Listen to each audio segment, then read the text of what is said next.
Hello, friends. I hope you guys are doing good. So, just like the fourth test match between Australia and England, which ended in a draw because of rain, which played spoil sport, the same thing happened between India versus West Indies. Due to rain, there was no play possible on the fifth day, and West Indies escaped with a draw, which means India won the series 1-0. They will be a bit disappointed, but rain is uncontrollable. No one can do anything. So we are going to discuss about the same series, exactly. What was the performance? What was good things about India's performance? What were the few things which didn't work?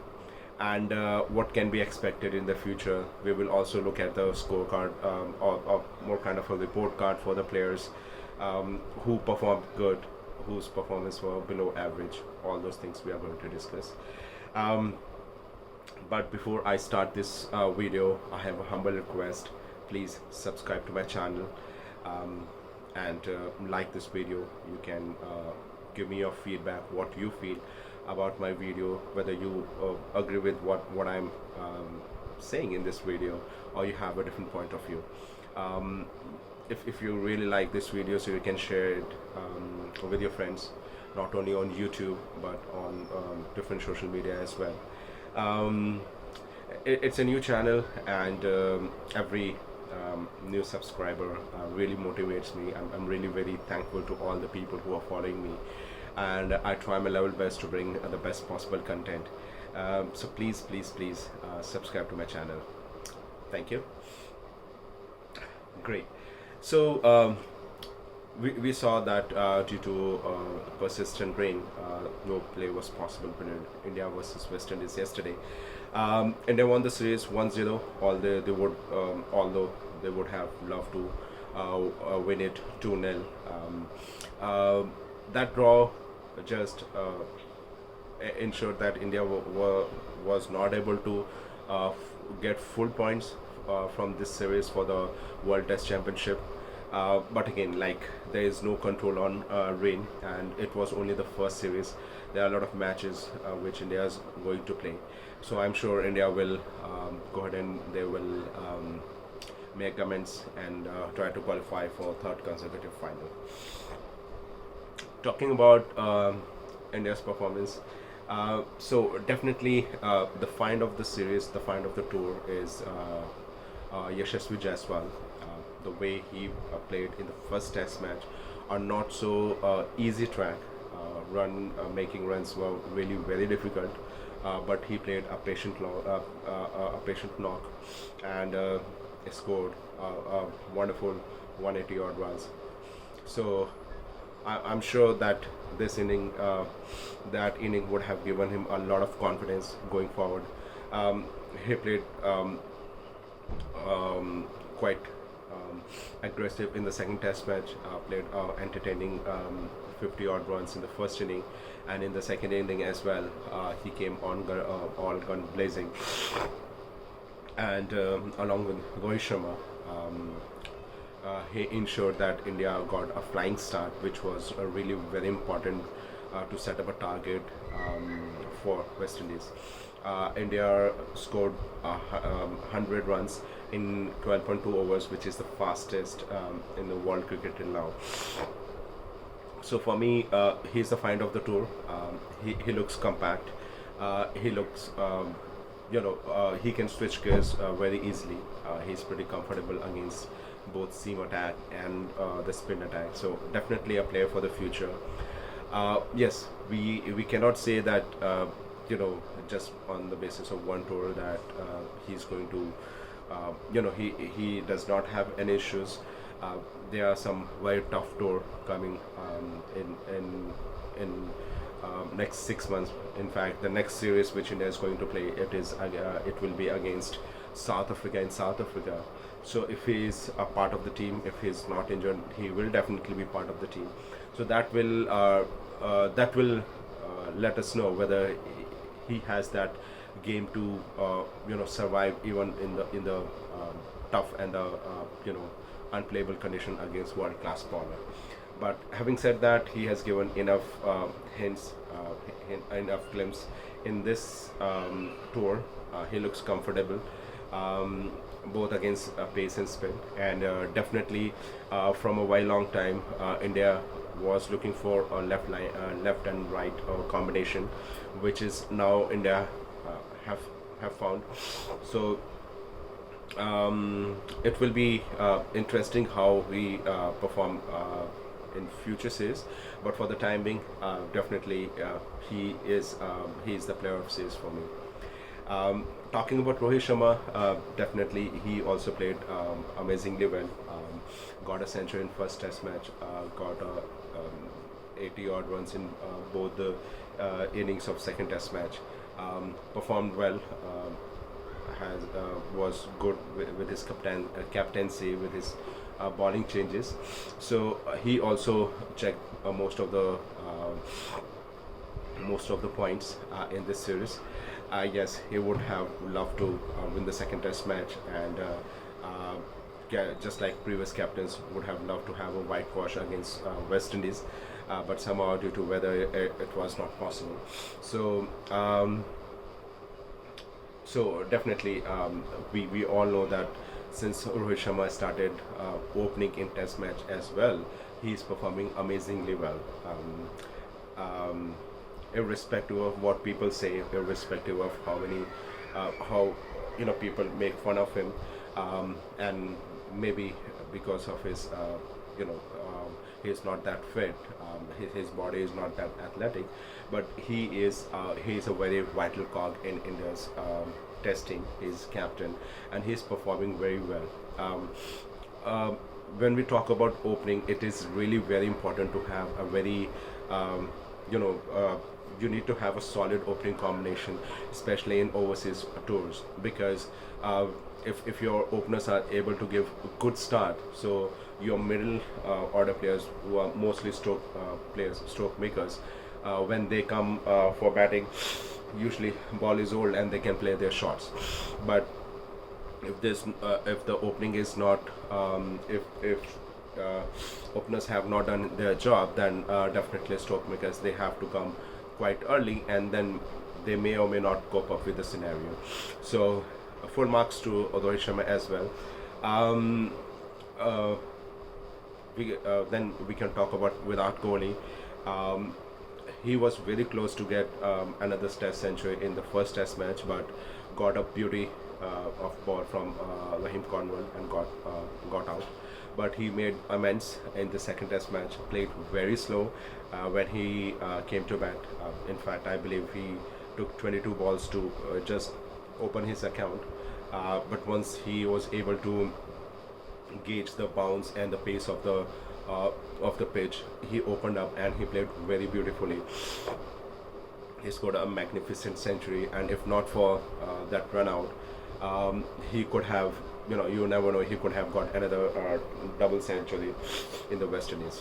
So overall, it's a great thing for Indian cricket, because Virat Kohli, who is in form, who is hungry for making runs, is a great sign for Indian cricket, and a very bad sign for the opposition players. As important series like Asia Cup and World Cup is coming up, so in form Virat Kohli is definitely going to play a very crucial role in that. Apart from that, if we talk about the in the batting, players like Jadeja also, he played a crucial role in both the Test matches. In both the innings, he got batting. He is pretty decent, and I mean, now he deserves a place in top 5 in batting in both Test matches in ODI. That should be the next thing which Indian think tank should think about. He's pretty dependable. He's decent. He has compact technique. So he played well. In fact, when he came to bat in both the first Test match, especially in the second Test match, India was in cause of worry. India were 4 wicket down, and he played a very crucial knock. got a crucial partnership with Virat Kohli and rescued India. So he was great. Ishan Kishan was amazing in the second inning of second test match. He played a very entertaining fast knock, 54 odd runs in 34-35 balls, which again underlines a very important point that in today's modern cricket, where players are trying to play with a very high strike rate, you cannot have a wicket keeper in your team who is not making consistent runs, something which KS Bharat was not able to do. Again, talking about Ishan Kishan, it was only his. There were only 2 test matches which he played, so we never know how he's going to perform later on, especially if he's picked for next series against South Africa in December. That is going to be a very big challenge, and that will definitely show us whether he has that game to survive in a ruthless test cricket, especially against top class bowlers in a top class hostile conditions. Apart from that, Ashwin, we all know that against West Indies, he's a different beast. He performed well, scored a crucial knock, and ensured that India reached 438 odd runs. Talking about the failures, as far as batting is concerned, there were 2 players who will definitely be pretty disappointed. The first one is Shubhman Gill. So Shubhman Gill, we all know that he's a fantastic stroke player. He has really established himself in the limited over cricket, scoring 4 centuries in T20 one day in this year. In fact, 2-3 centuries in both the formats, and 1 he got in test matches. But he never looked that much comfortable in test match, especially opening. There can be different reasons. It's not that his technique is not good, but he just he just appeared to be a bit eager to play his strokes. He does not leave balls that much, which is a very important part. So not sure who decided whether it was his call or team management call, but he played on third at crucial third position, and he would have really established himself at that number if he could have just grabbed that opportunity, because in both the test matches he got a very good platform. Indian openers, both Rohit Sharma, Yashaswi Jaiswal, gave a very solid platform, but he could not capitalize, and he had a very bad score in both the innings. In the second inning of second test match, he played a more kind of a ODI innings, which he is pretty renowned for, and scored around 30 odd runs. Having said that, it will be interesting to see whether he's part of Indian team for South African series or not, because at that point of time, both Shreyas Iyer and KL Rahul would be fit and will be back in the team, will be in the reckoning to be back in playing 11. Cheteshwar Pujara, he was dropped, but he played decently well in Ranji matches, and we all know that in South Africa you need a very solid player at number 3 who can defend very well. So you never know, selectors can recall Pujara as well, and if this thing happens, then it will be pretty tough for Shubman Gill to make a way in playing 11. Maybe he can be a part of team as a backup opener, but getting a place in playing 11 can be tough, especially if all the players are fit. So we have to wait and watch. Definitely he will get a lot of opportunities to impress selectors, because he's part of limited over teams, so he will get a lot of one-day cricket. He's going to play a lot of one-day cricket, and definitely he can again influence selectors to give him another chance. Second player who will definitely be very disappointed will be Rahane. He make a spectacular comeback because of his World Test Championship inning, but somehow he could not capitalize here. Again, he got a very good opportunity to secure his position, but he didn't. That didn't happen. He scored very less run in both the innings he played. Now, more than Shubman Gill, you know, uh, it will be Rahane's chances which are going to be over to be part of playing 11, because he is playing at fourth number, which was on which sorry, he is playing on fifth position, which was Shreyas Iyer position before he got injured. In fact, KL Rahul has also played a lot of his early cricket at number 5. So definitely, as far as unlike Shubman Gill, even age is not on his side, on Rahane's side, and no doubt he's a good leadership. He has good leadership skills. He's one of the best Indian slip fielders, and even in world, a very world class slip fielder. But catching in slip is not his main main role. His main role is a middle order batsman, where he failed. And he's not going to get any chances to impress selectors as far as because he's not part of India's limited overseas. So it will be interesting to see whether because definitely he's going to play a Ranji for the Mumbai team. So if he's able to show his class in Ranji, and if selectors are impressed, he may get a call. But again, it's going to be very tough. For me, he's not going to be part of South African series until unless someone is injured.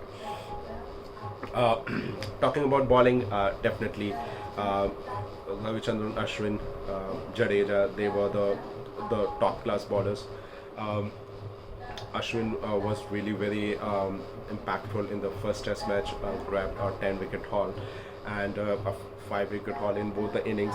Jadeja was also was able to support him beautifully, taking wickets here and there and helping them. But it will be interesting to see how India proceed in the South Africa series, because I doubt that they are going to get pitches where they can play two spinners, and again it will be back to square one for Ravichandran Ashwin if he is not part of the team and Jadeja is preferred. So it will be again a very interesting tussle between bowling partners Jadeja and Ashwin, and it will be interesting to see what team management opt for. There's one more very interesting point, is that this was the last test series for Rahul Dravid as a coach. His contract is going to be over in World Cup, and if India does not win the World Cup, I doubt he will be retained, because he does not have anything to show as his achievements in his 2 years of tenure. India could not win any trophy, forgot about winning trophy. Their performance in both the T20 World Cup were below par. So yeah, it will be interesting to see. Siraz was amazing, especially in the second test match on a lifeless pitch. He grabbed 5 wicket haul, and really I'm very amazed and happy with the way Mohammad Siraj has grown as a bowler in last 1 year. He started with ODI, then in T20, and of course his test matches bowling was always a great strength. So definitely a very good tour for Siraj as well. Bowlers who will be disappointed will be definitely Jaydev Unadak. He played last 3 of the 4 overseas test matches that or last 4 test matches which India played outside India, and he could not get even 1 wicket in all the 3 test matches. So that is definitely a cause of concern. He is economical. He can bowl on the same line and length for a very long time, but at the end of the day, you need to take wickets to for selectors to reconsider you. And in South African condition, you will not get any kind of pitch where your slowers, those kind of balls can work. You get very fast bouncy pitches, and he can definitely, his bowling can be a feast for South African batsmen. In fact, he made his debut on a very forgettable South Africa tour 2010, where he was taken to clean. His bowling was just below par, and he was he ended up giving a lot of runs. So I don't think he will be back in India's team for South Africa tour, especially with all the players coming back. That's all for today's video. Please subscribe to my channel. I'll come tomorrow to discuss, to have a preview and about the 5th test match between Australia and England. So till then, thank you very much.